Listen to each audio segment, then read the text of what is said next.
Halo semuanya, namaku Kalisa Danis. Dalam video kali ini, aku akan menjelaskan secara singkat tentang DPRD atau Dewan Perwakilan Rakyat Daerah, mulai dari pengertian, struktur, fungsi, sampai dengan contoh nyata peran DPRD dalam kehidupan sehari-hari. Oke, sebelumnya, apa itu DPRD?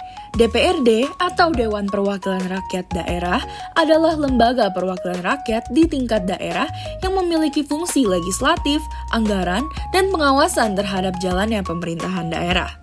Dengan dasar hukum Undang-Undang 1945 Pasal 18 Ayat 3, Undang-Undang Nomor 23 Tahun 2014 tentang Pemerintahan Daerah, serta Undang-Undang Nomor 17 Tahun 2014 tentang MPR, DPR, DPD, dan DPRD atau dikenal dengan Undang-Undang MD 3. Dalam struktur dan keanggotaannya, jumlah anggota DPRD berbeda-beda tergantung jumlah penduduk di wilayahnya. Misalnya, DPRD provinsi memiliki anggota antara 35 sampai 120 orang, sedangkan DPRD kabupaten atau kota bisa memiliki anggota antara 20 sampai dengan 55 orang.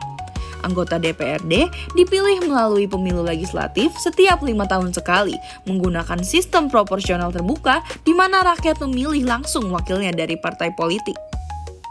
Selanjutnya, ada pun 3 fungsi utama DPRD, yaitu yang pertama adalah fungsi legislasi, membentuk peraturan daerah atau perda bersama kepala daerah. Yang kedua, fungsi anggaran, membahas dan menyetujui APBD atau anggaran pendapatan dan belanja daerah. Lalu yang ketiga adalah fungsi pengawasan, mengawasi pelaksanaan perda dan penggunaan APBD oleh pemerintah daerah agar sesuai dengan aturan dan tepat sasaran. Teman-teman juga mungkin berpikir, apa sih perbedaan DPRD provinsi dan DPRD kabupaten atau kota? Perbedaannya terletak pada cakupan wilayah dan urusan pemerintahan yang ditangani. Yang pertama, DPRD provinsi bekerja sama dengan gubernur dan mengurus urusan pemerintahan skala provinsi seperti transportasi antar kabupaten, pendidikan menengah, dan perencanaan pembangunan jangka panjang provinsi.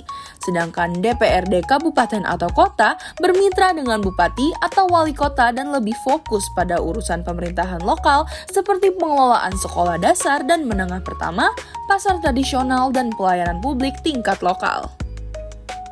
Contoh nyata peran DPRD bisa kita lihat dalam berbagai aktivitas, seperti membentuk perda, misalnya perda tentang pengelolaan sampah atau kawasan tanpa rokok. Lalu DPRD juga mengawasi APBD. DPRD mengecek apakah dana bantuan sosial benar-benar sampai kepada masyarakat. DPRD juga menyalurkan aspirasi masyarakat.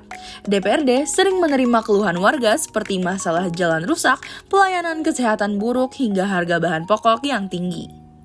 Dari beberapa hal yang sudah diuraikan, menurut saya ada beberapa hal yang bisa ditingkatkan dari kinerja DPRD di Indonesia. Yang pertama, transparansi dan akuntabilitas perlu diperkuat. Masyarakat harus tahu bagaimana DPRD membuat keputusan dan bagaimana dana publik digunakan.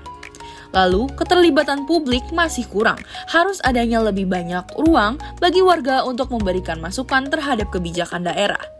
Lalu yang ketiga adalah integritas dan etika politik juga sangat penting. DPRD seharusnya bisa menjadi wakil rakyat yang sungguh-sungguh bekerja untuk kepentingan masyarakat, bukan hanya partai atau kelompok tertentu. Sekian yang dapat aku sampaikan, semoga bisa bermanfaat bagi kita semua. Sampai bertemu lagi.